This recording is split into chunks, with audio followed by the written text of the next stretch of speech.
Hello everyone. So this is Kumar. So last కొన్ని క్లాసుల నుంచి మనం ఏం నేర్చుకున్నామంటే సి లాంగ్వేజ్, సి ప్రోగ్రామింగ్ యొక్క ఫండమెంటల్స్ వరకు చూసామండి. అంటే సి లాంగ్వేజ్ అంటే ఏంటి, సో తర్వాత ప్రోగ్రామ్ అంటే ఏంటి, కొంత బేసిక్ టెర్మినాలజీ చూసాం. దాంతో పాటుగా సో సిలో ఉన్నటువంటి కొన్ని ఇంపార్టెంట్ టాపిక్స్, టోకెన్స్ అంటే ఏంటి, తర్వాత ఆపరేటర్స్ ఏంటో చూసాం. తర్వాత డిసిషన్ మేకింగ్ అనే చాప్టర్ వరకు చూసామండి, అప్ టు స్విచ్ స్టేట్మెంట్ వరకు చూసామండి. సో ఆఫ్టర్ దాట్ మనం అసలు ఏం నేర్చుకున్నాం, ఎంతవరకు మనం కొన్ని జనరల్ లెవెల్ ప్రీవియస్ గడిచినటువంటి కొన్ని పేపర్స్ లో నుంచి బేసిక్ లెవెల్ క్వశ్చన్స్ చూద్దామండి. సో వాటిల్లో మనం ఎంతవరకు చేయగలుగుతున్నాం అనేది చూసి so we will get back to our content. So తిరిగి పాటికి మళ్ళీ వద్దామండి. కొద్ది ఒక 100 bits maximum. Today I want to give you the good preparation, sir.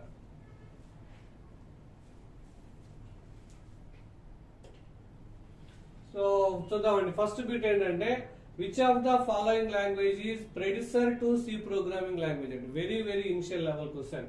So ఆ క్వశ్చన్ ఏం అడుగుతున్నాడంటే ప్రెడిసర్ అంటే ముందు ఉండేటువంటి లాంగ్వేజ్ అండి. సో సి లాంగ్వేజ్ యొక్క డెవలప్మెంట్ కనుక మనం గమనిస్తే గుర్తుపెట్టుకోవాల్సింది ఏంటంటే సికి ముందు కొన్ని లాంగ్వేజెస్ ఉన్నాయండి, బీసీపీఎల్. సో బీసీపీఎల్ కన్నా ముందు బి అనేటువంటి ప్రోగ్రామింగ్ లాంగ్వేజ్ ఉందండి.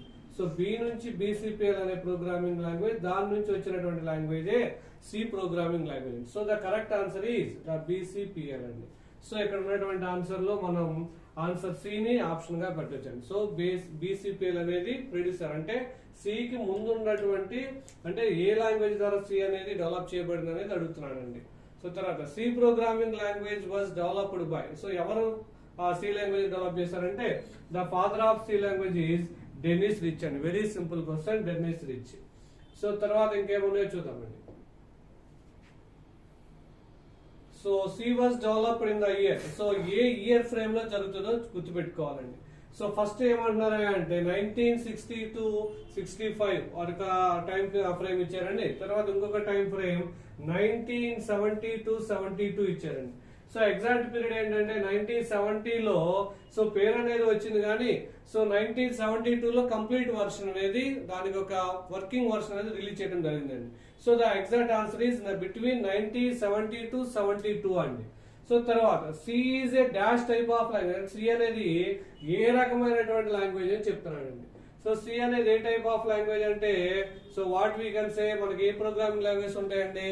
So low level programming language అంటే జీరోస్ అండ్ వన్స్ లో ఉంటుంది. మిడిల్ లెవెల్ ప్రోగ్రామింగ్ లాంగ్వేజ్ అంటే నిమానిక్స్ లో ఉంటుంది. అంటే పార్షియల్ గా మనకి అర్థమవుతుంది, పార్షియల్ గా కంప్యూటర్ కి అర్థమవుతుంది, like as your microcontroller programming అండి.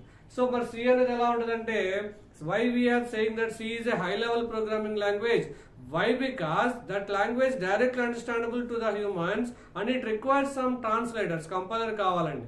సో అందుకోసం అని సి ఏమని చెప్పొచ్చు అంటే so C is a high level programming language అని చెప్పొచ్చు అండి. తర్వాత నెక్స్ట్ ఫిఫ్త్ క్వశ్చన్ చూద్దామండి. C language is available for which of the following operating system. So C language ఏ ఆపరేటింగ్ సిస్టమ్స్ లో వర్క్ అవుతుంది, లేకపోతే ఎక్కడ పనిచేస్తుంది అని అడుగుతున్నారండి. సో రిమెంబర్ దట్ సి అనేది జనరల్ గా అన్ని ఆపరేటింగ్ సిస్టమ్స్ కి ప్రిఫరబుల్ అవుతుందండి. సో మాక్సిమం ఆల్ ప్రెసెంట్ ఉన్నటువంటి అన్ని ఆపరేటింగ్ సిస్టమ్స్ కి so our C language will be supportive అండి. సో అన్ని ఉన్నటువంటి అంటే డాస్ కి సపోర్ట్, డిస్క్ ఆపరేటింగ్ సిస్టమ్ పనిచేస్తుందండి, విండోస్ లో పనిచేస్తుంది, యూనిక్స్ లో పనిచేస్తుంది. సో తర్వాత ఉన్నటువంటి మాక్సిమం అన్ని ఆపరేటింగ్ సిస్టమ్స్ లో కూడా సో సి అనేది ప్రిఫరబుల్ అండి. So all of these so ఇచ్చినటువంటి డాస్ లో పనిచేస్తుంది, విండోస్ లో పనిచేస్తుంది, యునిక్స్ అనేటువంటి. సో యునిక్స్ అనేది so totally developed under with the help of the C language only sir. Unix అనేది సి లాంగ్వేజ్ ద్వారా డెవలప్ చేయబడినటువంటి ఒక ఆపరేటింగ్ సిస్టమ్ అండి. సో అంటే మనకి ఈ 3 ఆపరేటింగ్ సిస్టమ్స్ లో కూడా సి అనేది వర్క్ అవుతుందండి. తర్వాత which of the following symbol is used to denote a preprocessor statement. Preprocessor statement or pre directive statements ఎలా రాస్తామా అంటే సో హ్యాష్ అనేటువంటి సింబల్ తో రాస్తామండి. So hash is a preprocessor directive statement or a preprocessor symbol. So అంటే program execute అవటానికి ముందు it will execute. So మనం ప్రోగ్రామ్ ముందు ఎగ్జిక్యూట్ చేయాల్సిన స్టేట్మెంట్ మనం I can use represent with the hash symbol అండి. Preprocessor directive ని లేదా ప్రీ ప్రాసెసర్ సింబల్ హ్యాష్ అనే సింబల్ తో రిప్రజెంట్ చేస్తామండి. సో తర్వాత ఇంకేమున్నాయండి. So which of the following is a predefined built in data type. So predefined or built in. Built in అంటే ఆదరే కొన్ని, that means the size and type of the data is defined by the by the user, మన ద్వారా కనుక defined అయితే వాటిని user defined data type అంటారు. If the data type, size and the type of the values are defined by the author ద్వారా, లేకపోతే మనం already మనం రాసినవి కాదండి, ఆల్రెడీ ఆథర్ గారు డిఫైన్ చేసినవి ఉంటాయి, అలాంటి వాటిని ఏమంటారు అని చెప్పి అంటున్నాడండి. సో వాటికి ఎగ్జాంపుల్ చెప్పండి. Which of the following is a pre defined built in data types? ఫ్లోటా, యూనియనా, అరేనా, పాయింటరా? సో పాయింటర్ అనేది యూజర్ డిఫైన్డ్ అండి, యూనియన్ అనేది స్ట్రక్చర్ లాంటిదేనండి, సిమిలర్ డేటా వాల్యూస్ ఉంటాయి, అన్ని వాల్యూస్ ఒకే లొకేషన్ లో స్టోర్ అవుతూ ఉంటాయండి. తర్వాత గ్రూప్ ఆఫ్ వాల్యూస్ ఉంటాయి, అవన్నీ ఒకే నేమ్ తోటి రిఫర్ చేయబడుతూ ఉంటాయి. అరే is a collection of homogeneous elements అండి, ఒకే డేటా ఒకే నేమ్ తోటి ఎన్ వాల్యూ స్టోర్ చేయాలంటే అరే యూజ్ చేస్తామండి. సో అరే కావచ్చు, యూనియన్ కావచ్చు, పాయింటర్ కావచ్చు, ఇవన్నీ ఎవరయ్యా అంటే so user defined data types అండి. So come to that float, ఆయన అడిగిన క్వశ్చన్ ఏంటండి, predefined data type example చెప్పండి. Int, float, void, char. So these are the best examples of our built-in data types or predefined data types అండి. So తర్వాత 8th bit చూద్దామండి. Which of the following is a token in C? So tokens అనేవి చెప్పండి, very very important. What is a token? A token is a smallest individual part of a program. అంటే program లో ఉన్న ప్రతి part, so మనకి చిన్న చిన్న parts, మన ఇచ్చినటువంటి ప్రోగ్రామ్ అంతా లెక్సికల్ అనాలిసిస్ జరుగుతుంది. అంటే ప్రతి వర్డ్, మీరు ఇచ్చిన వర్డ్ ని your compiler will be evaluate. So అలా చేసేటువంటి ప్రతి సింగిల్ ఇండివిజువల్ పార్ట్ మనం టోకెన్ అనుకోవచ్చు అండి. సో ఇచ్చినటువంటి ఆ టోకెన్స్ లో ఏమేమి ఎగ్జాంపుల్స్ అని అంటున్నాడండి. So keyword is also a token, variable అది కూడా టోకెన్ అండి. తర్వాత constant, fixed values. So keywords, constant, variables, all of the above I can say that is the example of a token. తర్వాత 9th bit ఏమంటారంటే what is the valid range of the number for int type of data? So integer type data type యొక్క size ఎంత అనేది గుర్తుపెట్టుకోవాలండి. So size చూసినప్పుడు మనకి values యొక్క range ఎలా చెప్పొచ్చు అంటే 32,768 అండి, 2 పవర్ 8.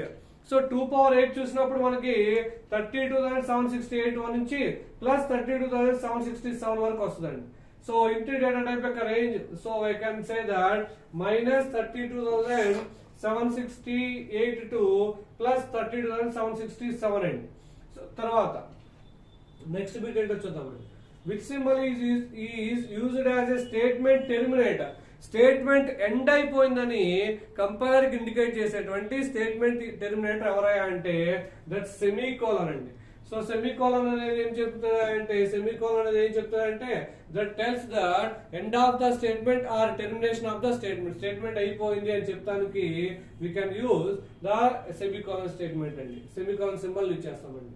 తర్వాత which escape character can be used to begin a new line? New line అనేది ఎలా ఇండికేట్ చేస్తాం, న్యూ లైన్ ని ఎలా ఫామ్ చేస్తాం అంటే \n అండి. సో \n గుర్తుపెట్టుకోవాలండి. తర్వాత ట్యాబ్ రావాలంటే \t గుర్తుపెట్టుకోవాలండి. నాకు అలారం సౌండ్ రావాలంటే \a గుర్తుపెట్టుకోవాలండి. సో ఇలాంటి వాటిని ఏమంటారంటే control characters or what is that escape characters అంటామండి. సో ఇక్కడ ఏమంటారంటే న్యూ లైన్ కావాలంటే ఎవరు ఉపయోగిస్తారంటే so that is nothing but the \n అండి.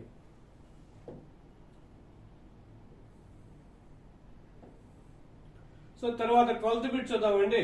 Which escape character can be used to beep from speaker? So అంటే సౌండ్ కావాలంటున్నాడండి. సో సౌండ్ రావాలంటే అలారం సింబల్, సో ప్రీవియస్ గా చెప్పానండి నేను. సో \a ఉపయోగించినప్పుడు so I can get some sound, sir beep sound వస్తుందండి. So తర్వాత character constant should be enclosed between. So characters అనేవి ఎప్పుడైనా గుర్తుపెట్టుకోవాలండి. క్యారెక్టర్స్ అంటే సింగిల్ కోట్స్ లో ఉంటాయండి. If I wrote single quotes 1 even it is also a character. If I wrote single quotes A, it is also a character. If I wrote an empty space, that is also a characters. So characters అనేవి single quotes ద్వారా represent చేయబడుతాయి అని చెప్తున్నానండి. తర్వాత string constant should be enclosed between what? So మనకి character constants అయితే single quotes, మన అలాంటి string constant అనేవి ఎలా ఉపయోగపడతాయి అంటే సో రిమెంబర్ దట్ స్ట్రింగ్స్ అనేవి డబుల్ కోట్స్ లో వస్తాయండి. If I want to write some name or group of characters, that nothing but a string, I need to use the double quotes. So ఇలాంటి వాటిల్లో నేను 786 అనేటువంటి ఒక నంబర్ ని double quotes లో రాసిన it is not equal to the string 786 అండి. So ఇది వేరు, సో ఇది వేరండి. సో ఈ రెండు ఒకటి కాదండి. ఇది నంబర్, ప్యూర్ నంబర్ వాల్యూ అండి, it's a string value. So గుర్తుపెట్టుకోండి, బేసిక్ గా స్ట్రింగ్స్ అనేవి డబుల్ కోట్స్ తోటి రిప్రజెంట్ చేస్తూ ఉంటామండి. Which of the following is invalid. So కింద ఇచ్చిన వాటిలో ఇన్వాలిడ్ అక్షరం చెప్పమన్నాడండి. సో ఇన్వాలిడ్ ఏమేమి ఉన్నాయి అన్నాడంటే, సో ఇలా డబుల్ కోట్స్ ఓన్లీ రాసి వదిలి పెట్టండి.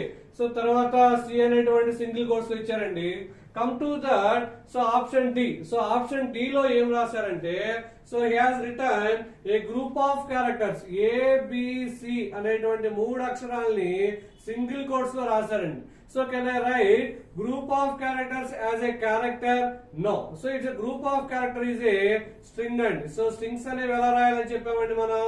So strings must be enclosed within double quotes అండి. strings అనేవి ఎప్పుడు డబుల్ కోట్స్ లో రాయాలండి. సో సింగిల్ క్యారెక్టర్స్ మాత్రమే సింగిల్ కోట్స్ లో రాయొచ్చండి. సో కాబట్టి సో ఇన్వాలిడ్ ఎవరయ్యా అంటే, సో సింగిల్ కోట్స్ లో రాసినటువంటి గ్రూప్ ఆఫ్ క్యారెక్టర్స్ అనేటువంటి స్ట్రింగ్ అనేది ఇట్స్ అ ఇన్వాలిడ్.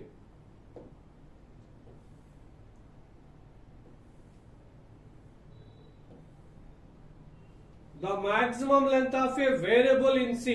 సో ఒక వేరియబుల్ పేరుకి లేకపోతే ఒక వేరియబుల్ కి మాక్సిమం ఎన్ని క్యారెక్టర్స్ వచ్చాయంటే, so maximum 8 characters we can prefer అండి.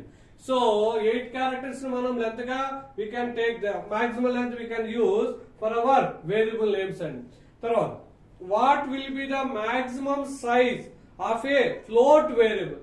ఫ్లోట్ వేరియబుల్స్ ఎన్ని బైట్స్ ఆక్యుపై చేస్తుందంటే 4 బైట్స్ గుర్తుపెట్టుకోవాలి సార్. క్యారెక్టర్ అయితే 1 బైట్ గుర్తుపెట్టుకోవాలి సార్. సో క్యారెక్టర్ కి 1 బైట్ అండి. సో 1 బైట్ అనేది క్యారెక్టర్ కండి. సో 2 బైట్స్ అనేది ఇంటీజర్ కండి. సో 4 బైట్స్ ఫ్లోట్ కండి. లాంగ్ కి 8 బైట్స్ అండి. సో ఇప్పుడు 1 బైట్ కాదు, 2 బైట్స్ కాదు, ఆయన అడుగుతున్నది ఫ్లోట్.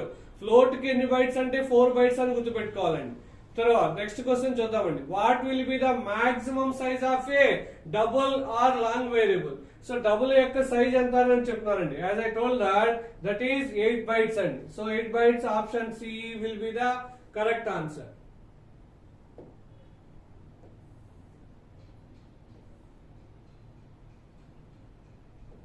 నెక్స్ట్ 20th క్వశ్చన్ చూద్దామండి.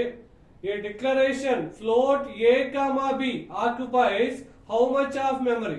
సో ఏబి అనేటువంటి 2 ఫ్లోట్ వేరియబుల్స్ తీసుకుంటే నీ ప్రోగ్రామ్ ఎంత మెమరీ కన్జ్యూమ్ చేస్తుంది. So if you observe the statement, float AB అనే స్టేట్మెంట్ చూస్తే 2 ఫ్లోట్ టైప్ ఆఫ్ వేరియబుల్స్ రాస్తున్నారండి ప్రోగ్రామ్ లో. 2 ఫ్లోట్ వేరియబుల్స్ ఉన్నాయి.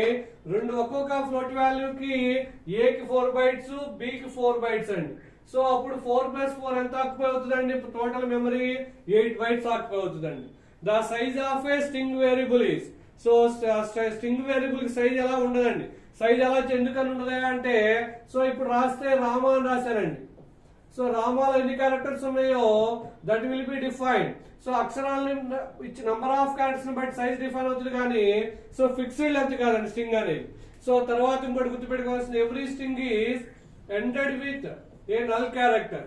సో ప్రతి స్ట్రింగ్ లో కూడా చివరిలో ఒక నల్ అనేటువంటి ఒక ఎక్స్ట్రా క్యారెక్టర్ సో ఎండ్ లో చివరిలో యాడ్ అవుతుంది. సో అది కూడా గుర్తుపెట్టుకోవాలి sir. So if you entered Rama it also have the null character. So C language లో నల్ క్యారెక్టర్ స్ట్రింగ్ చివరిలో ఉంటుందండి.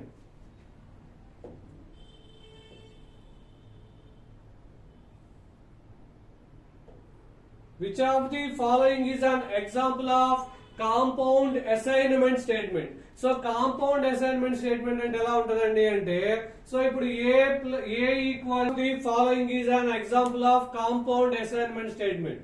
సో కాంపౌండ్ అసైన్మెంట్ స్టేట్మెంట్ ఎలా ఉంటుందో చూద్దామండి. సో ఇప్పుడు నేను మామూలుగా జనరల్ గా అసైన్మెంట్ స్టేట్మెంట్స్ ఎలా రాస్తానంటే ఏ ఈక్వల్ టు a+5 అన్నానండి. So this is general way of assignment statement. So దీన్ని ఎలా రాయొచ్చు అంటే, సో a+=5 గా రాయొచ్చు sir. So if you observe this be example. So compound statement అంటే ఏంటంటే, సో ఒక అసైన్మెంట్ ఆపరేటర్ తర్వాత ఒక any other than that operator అంటే అసైన్మెంట్ ఆపరేటర్ తో పాటుగా వేరే ఒక అర్థమెటిక్ ఆపరేటర్ కనుక ఉంటే అటువంటి అసైన్మెంట్ ఏమంటామంటే కాంపౌండ్ అసైన్మెంట్ స్టేట్మెంట్ అంటామండి. సో ఇక్కడ అన్ని ఓన్లీ అసైన్మెంట్ స్టేట్మెంట్స్ ఉన్నాయి, ఇక్కడ అసైన్మెంట్ స్టేట్మెంట్ ఉంది, సో ఇక్కడ కూడా అసైన్మెంట్ స్టేట్మెంట్స్ ఉన్నాయి. బి అనేటువంటి ఆప్షన్ లో మాత్రం ప్లస్ అనేటువంటి అర్థమెటిక్ ఆపరేటర్ ఉంది, ఈక్వల్ టు అనేటువంటి ఆపరేటర్ ఉంది. So A plus equal to 5 అంటే so A plus equal to 5 అంటే అర్థం ఏంటండి అంటే so A equal to A plus 5 అని అర్థం అండి. So I can write down this one as a plus equal to 5 అంటే ఏ ఈక్వల్ టు ఏ ప్లస్ 5 అని అర్థం అండి. సో కాంపౌండ్ స్టేట్మెంట్ అని గుర్తుపెట్టుకోవాలండి. ఎక్కడైతే అసైన్మెంట్ స్టేట్మెంట్ తో పాటుగా ఒక అర్థమెటిక్స్ ఆపరేటర్ కనుక ఉంటే ఒక equal to operator assignment operator, ఒక other than that equal to operator assignment operator తో పాటుగా వేరొక అర్థమెటిక్ ఆపరేటర్ ఏదైనా ఒక ఆపరేటర్ కనుక ఉంటే దాన్ని మనం కాంపౌండెడ్ అసైన్మెంట్ స్టేట్మెంట్ అని చెప్పొచ్చండి.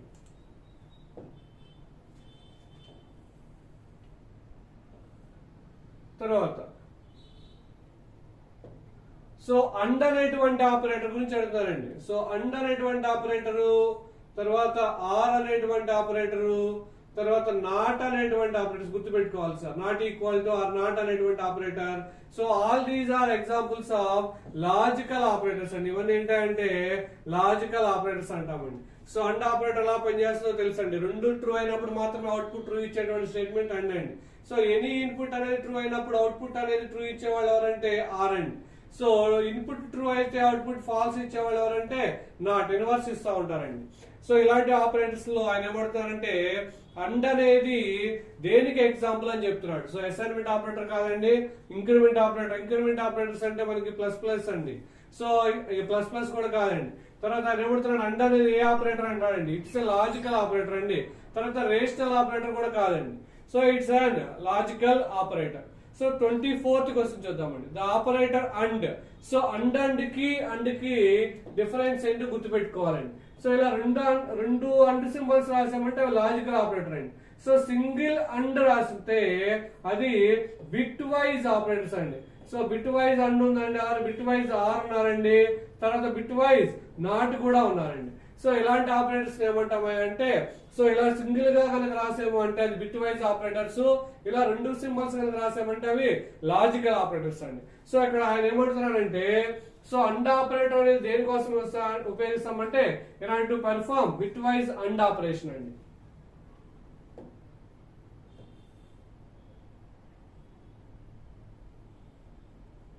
So the operator division symbol. So operator ఏమంటారండి, ఏ ఆపరేటర్ గురించి మాట్లాడుతున్నాడు, is talking about the division operator. Can be applied to integer values కి అప్లై అవుతుందా, ఫ్లోటింగ్ వాల్యూస్ కి అప్లై అవుతుందా, డబుల్ వాల్యూస్ కి అప్లై అవుతుందండి. So we can use this division or arithmetic operator on any kind of values అండి. Integer కి value కి apply చేయొచ్చు, ఫ్లోటింగ్ వాల్యూస్ కి అప్లై చేయొచ్చు, డబుల్ వాల్యూస్ కూడా అప్లై చేయండి. So the answer is all of these or all of the above అండి. తర్వాత equality operator. So equality operator అంటే ఇది గుర్తుపెట్టుకోవాలి సార్. ఈక్వాలిటీ ఆపరేటర్ అంటే డబుల్ ఈక్వల్ టు ఉన్న సింబల్ అండి. So equality operator is represented by so not equal to, అది కోలన్ ఈక్వల్ టు మనం వీటిలో వాడతామండి. వాట్ ఈస్ దట్ అల్గారిథమ్స్ లో యూజ్ చేస్తామండి. సో డాట్ ఈక్యూ అనేది మన సి లో ఉండదండి. సో ఈ సింగిల్ ఈక్వల్ టు అనేది దేనికి ఇస్తారంటే ఇస్తే అసైన్మెంట్ ఆపరేటర్ అండి. కానీ మనకు కావాల్సింది equality operator. So equality operator అంటే ఏంటంటే so whenever I am using the two equal to symbols, రెండు రాసామంటే అది ఈక్వాలిటీ ఆపరేటర్ అవుతుందండి. ఒకటి రాస్తే అది అసైన్మెంట్ ఆపరేటర్ అవుతుందండి. So operators have priority. It is useful to know which operator is. So దేనికోసం ప్రయారిటీ అంటే ఏంటో గుర్తుపెట్టుకోవాలండి. So what is priority? As I told that operators గురించి మాట్లాడుకునేటప్పుడు ఆపరేటర్ యొక్క ప్రయారిటీ, ప్రెసిడెన్సీ, అసోసియేటివిటీ, డైరెక్షన్, ఈ మూడు గుర్తుపెట్టుకోవాలండి. సో ఇక్కడ ఏమంటాడంటే సో ఆపరేటర్ అనే ప్రయారిటీ ఏం మాట్లాడుతుంది అంటున్నాడండి. Operators have priority. It is useful to know which operator is used first. So if I told that BODMAS rule గుర్తుపెట్టుకోవాలని చెప్పారండి. BODMAS rule.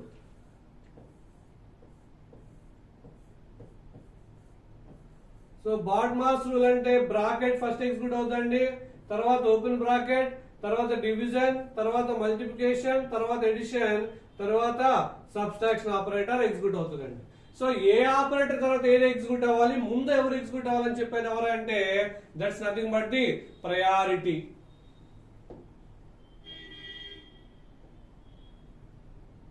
The bitwise AND operator నాకు సింబల్ ఉపయోగించారండి. The bitwise AND operator is used for. So దేనికి ఉపయోగపడతారంటే basic గా these AND operator basic bit level operators దేనికి వాడతామంటే so డేటాను మనం ప్రొటెక్ట్ చేయడానికి వాడతామండి. That is nothing but the masking operation అండి. So you remember that. So masking operation or in order to perform the masking of the data bits I can use the AND operator. The bitwise OR operator produces 1 if any one of the input bit is 1. So మనం చెప్పామండి bitwise OR operator అనేది ఎలా జరుగుతుందంటే చూద్దామండి. So 1 1 ఉన్నాయండి, so 0 1 1 అంటే so it is 1 0 అని చెప్పొచ్చండి.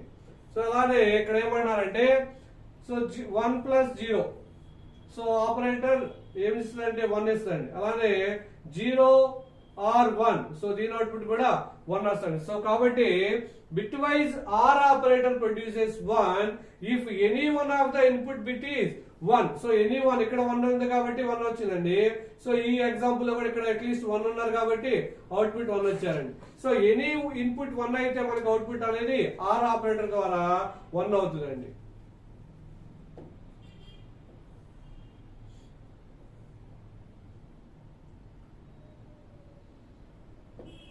సో చూడండి, which of the following operator has the highest precedence or highest priority? So దేనికి ప్రెసిడెన్సీ ఎక్కువ ఉంటుంది, దేనికి ప్రయారిటీ గుర్తుపెట్టుకోవాలండి. సో హైయెస్ట్ ప్రయారిటీ మనకు ఉన్నది ఎవరయ్యా అంటే సో యునరీ ఆపరేటర్స్ అనేవి. సో మన యొక్క ఆపరేటర్స్ లో హైయెస్ట్ ప్రయారిటీ ఉంటాయి, plus plus and minus minus. So unary operators అనేవి హైయెస్ట్ ప్రయారిటీలో ఉంటాయండి. తర్వాత which of the following operator highest priority means the plus plus, not your asterisk product operator కాదండి, double equal that is assignment equal to operator కాదు. తర్వాత so మన pointer reference చేసేటువంటి so ఈ సింబల్ కూడా కాదండి. సో ప్లస్ ప్లస్ అనేది highest priority ఉన్నటువంటి ఆపరేటర్ అండి. సో తర్వాత ఇంకా నెక్స్ట్ క్వశ్చన్ చూద్దామండి, ద అసోసియేటివిటీ. సో అసోసియేటివిటీ అంటే ఏం చెప్తాండి, what is the associativity? That tells the direction of the operator. So operator తన ఆపరేషన్ ఎటు నుంచి ఎటువైపు చేస్తుందో చెప్పేదాన్ని అసోసియేటివిటీ అంటాం. సో ఇప్పుడు ఏ ఈక్వల్ టు 5 రాసామండి. సో ఇందులో ఈక్వల్ టు ఆపరేటర్ ఏం చేస్తండి, 5 అనేటువంటి రైట్ సైడ్ ఉన్నటువంటి వాల్యూని ఏ అనేటువంటి లెఫ్ట్ సైడ్ ఉన్నటువంటి వేరియబుల్ లోకి స్టోర్ చేస్తుంది. సో ఇది ఎలా జరుగుతుందంటే రైట్ సైడ్ నుంచి లెఫ్ట్ సైడ్ జరుగుతుంది కాబట్టి సో దీని యొక్క అసోసియేటివిటీ అంటే ఏం చెప్పొచ్చు అంటే రైట్ టు లెఫ్ట్ అని చెప్తామండి. అలా కాకుండా నాట్ ఆపరేటర్ గురించి అడుగుతానండి. So he is asking not operator యొక్క అసోసియేటివిటీ ఏం జరుగుతుందంటే సో రైట్ టు లెఫ్ట్ జరుగుతుంది, రైట్ టు లెఫ్ట్ జరుగుతుంది. సో తర్వాత next one,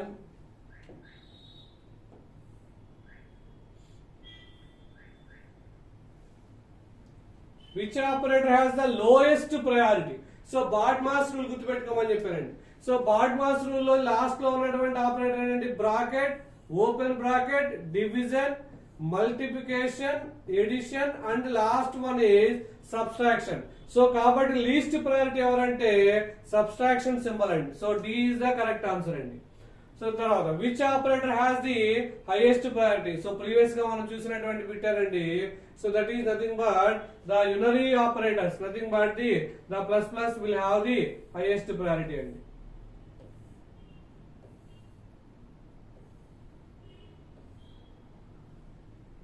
So operator have precedency. Precedency determines which operator is faster, takes less memory or evaluated first. So అక్కడ ఏమవుతుందంటే presidency అనేది ఏం చెప్తుంది అనేది గుర్తుపెట్టుకోవాలండి. ప్రెసిడెన్సీ ఏం చెప్తుంది అంటే ఎవరు ముందు ఎగ్జిక్యూట్ అవుతారో చెప్తుంది, ఎవరు ప్రయారిటీ ఎంతో చెప్పేది ఏంటంటే ప్రెసిడెన్సీ అండి. సో ప్లీజ్ రిమెంబర్ ప్రెసిడెన్సీ అంటే ప్రయారిటీ అన్న ఒకటేనండి. చూద్దామండి, integer division results in. So integer division చేసినప్పుడు ఎలా జరుగుతుంది? సో 4/2 అని రాశానండి. సో ఇఫ్ ఐ పెర్ఫార్మ్డ్ 4/2, 4 ని 2 తోటి డివిజన్ చేసినప్పుడు నాకు అవుట్పుట్ ఏమొస్తుందంటే గుర్తుపెట్టుకోవాలండి, round the factorial part, truncating the factorial part గుర్తుపెట్టుకోవాలండి. 4.2 అంటే యాక్చువల్ గా మనకి డివిజన్ చేసినప్పుడు ఏమొస్తుందండి, సో 2.0 రావాలండి, పూర్తి వాల్యూ చెప్పాలి అంటే. సో మనకు ఓన్లీ ఇంటిగ్రల్ పార్ట్ వరకు వస్తుంది కాబట్టి ఈ ఫ్యాక్టరల్ పార్ట్ అనేది రిమూవ్ చేయడం జరుగుతుంది ఇంటిగ్రల్ గా తీసుకుంటే. సో అందుకని ఏం జరుగుతుందంటే ట్రంకేటింగ్, అంటే వాల్యూ రిమూవ్ చేస్తున్నాం కాబట్టి ట్రంకేటింగ్ అని చెప్పాలండి. నెక్స్ట్ వన్ 36 బిట్ చూద్దామండి. Which of the following is ternary operator? Ternary operator అంటే ఏ ఆపరేటర్ అయితే 3 ఆపరెంట్స్ తో పనిచేస్తుందో దాన్ని టెర్నరీ ఆపరేటర్ అంటారండి. సో టెర్నరీ ఆపరేటర్ ఏంటంటే బైనరీ ఆపరేటర్ ప్లస్ అని తెలుసు, unary operator plus plus minus minus అని తెలుసు అండి. మరి టెర్నరీ ఆపరేటర్ కి ఎగ్జాంపుల్ ఏంటంటే, సో మనకు ఉన్నటువంటి ఒకే ఒక టెర్నరీ ఆపరేటర్ ఎవరంటే కండిషనల్ ఆపరేటర్ అండి. సో దాన్ని ఎలా రాస్తామంటే క్వశ్చన్ మార్క్ అండ్ కోలన్ తో రాస్తామండి. టెర్నరీ ఆపరేటర్ అంటే ఎలా ఉంటుంది అంటే దీని సింటాక్స్ కనుక చూస్తే, so expression or value equal to, so మొదట ఇక్కడ కండిషన్ రాస్తామండి, some condition question mark. So condition true అయినప్పుడు ఏం రాయాలో, సో ఎక్కడ రాస్తామా అంటే కండిషన్ చెక్ చేసిన తర్వాత ట్రూ అయినప్పుడు ఏం రాయాలో ఇక్కడ ట్రూ బ్లాక్ లో రాస్తామండి. తర్వాత అది కండిషన్ కాకపోతే ఆ ట్రూ కండిషన్ ఫాల్స్ అయితే ఏం చేయాలో కోలన్ తర్వాత రాస్తామండి. సో ఇప్పుడు ఎగ్జాంపుల్ చూద్దామండి. సో ఏ అనేది చూద్దామండి. A equal to, so let us say b equal to 4 and c equal to 9 అనుకుందామండి. కండిషన్ ఏమంటే b గ్రేటర్ దాన్ c అయితే సో ఏం రాయమన్నారంటే ఇక్కడ b రాయమని చెప్పినా లేదంటే c అని చెప్పిన. Then what is the value of a? So b greater than c అన్నారండి. b గ్రేటర్ దాన్ c అంటే b లో వాల్యూ 4 అండి, c లో వాల్యూ 9 అండి. సో 4 ఈస్ గ్రేటర్ దాన్ 9 అండి, కండిషన్ ఫాల్స్ అండి. కండిషన్ ఫాల్స్ కాబట్టి కోలన్ తర్వాత ఉన్నటువంటి సి వాల్యూ ఏ వాల్యూలోకి ట్రాన్స్ఫర్ చేయబడుతుందండి. సో సి లో ఉన్న వాల్యూ ఎంత అండి 9. కాబట్టి ఇప్పుడు అవుట్పుట్ లో లేదా ఏలోకి వచ్చేటువంటి వాల్యూ ఎంత అంటే 9 వస్తుందండి. అంటే సో ఇక్కడ మొదట కండిషన్ పార్ట్, కండిషన్ ట్రూ అయినప్పుడు ఏం చేయాలో ట్రూ బ్లాక్ లో రాస్తాం, అది కోలన్ ముందు ఉంటదండి. కండిషన్ ఫాల్స్ అయినప్పుడు ఏం చేయాలో దాని కోలన్ తర్వాత ఉంటదండి. సో ఇట్లా 3 ఆపరెంట్స్ ఉంటాయి కాబట్టి condition part, true block, false block, ఇలా 3 ఎక్స్ప్రెషన్స్ ఉంటాయి కాబట్టి మనం so ternary operator requires 3 operands or 3 expressions అని చెప్పొచ్చు అండి. సో నెక్స్ట్ బిట్ చూద్దామండి.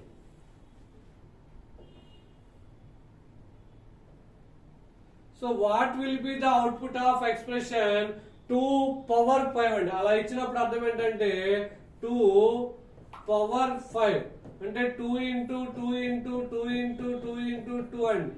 సో 2 5 టైమ్స్ మల్టిప్లై చేస్తే వాల్యూ ఎంత వస్తుందండి, సో 32 వస్తుందండి. So that's the simple question.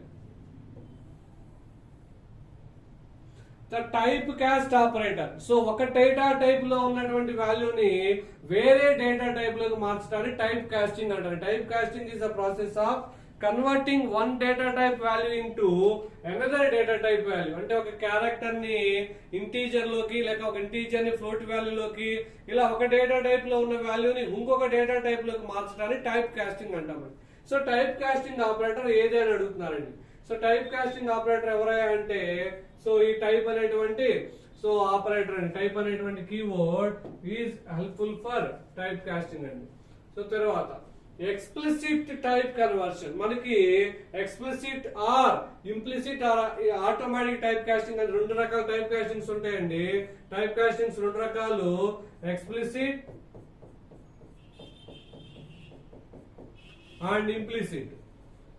So ఇందులో ఏమడుతున్నారంటే క్వశ్చన్ ఏమడుతున్నారంటే ఎక్స్ప్లిసిట్ టైప్ కాస్టింగ్ చేసేటువంటి ఆపరేషన్ ని ఏమంటారంటే కాస్టింగ్ అంటామండి. సో గుర్తుపెట్టుకోవాలండి.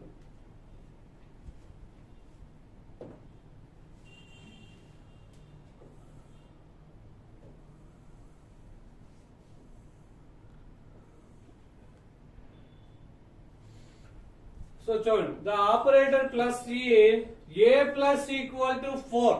So A plus equal to 4 అంటే సో ప్రీవియస్లీ మనం చూసామండి. సో ఇది కాంపౌండ్ అసైన్మెంట్ స్టేట్మెంట్ అంటే ప్లస్ అనేటువంటి operator that comes along with what is that equal to operator. అంటే ఏ ప్లస్ ఈక్వల్ టు 4 అనే దానికి అర్థం ఏంటంటే ఏ ఈక్వల్ టు ఏ ప్లస్ 4 అండి. సో దీనికి సిమిలర్ గానే మనం ఏ ప్లస్ ఈక్వల్ టు 4 ని మనం జనరల్ గా రాయొచ్చు అంటే ఏ ఈక్వల్ టు ఏ ప్లస్ 4 అని రాయొచ్చండి. సో దీనికి అర్థం ఏంటంటే So that is A equal to A plus 4. So up to now we have been completed 14 bits. Remaining bits we will see in our next video. So please all of you download our Jaidev Academy app. Thank you.